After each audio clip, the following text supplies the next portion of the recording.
السلام عليكم ورحمة الله وبركاته. مرحبا شباب، اليوم معنا شرح كيفية إضافة رابط أي تطبيق من تطبيقات التواصل الاجتماعي لقناتك على اليوتيوب. لا تنسون دعمنا باللايك والاشتراك، ويلا نبدأ الشرح.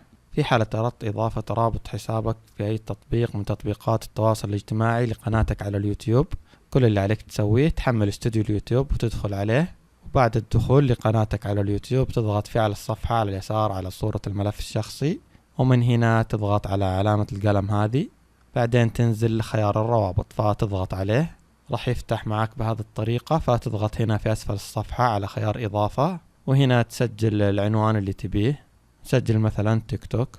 هنا في الخيار الثاني نضيف رابط الموقع بهذه الطريقة، بعدين نضغط على خيار تم، وبعدين نضغط في على الصفحة على اليسار على خيار حفظ، وبكذا زي ما تلاحظون تم إضافة الرابط بنجاح. فهذا كان شرحنا اليوم، لا تنسون دعمنا باللايك والاشتراك، نشوفكم مقاطع ثانية، فمان الله.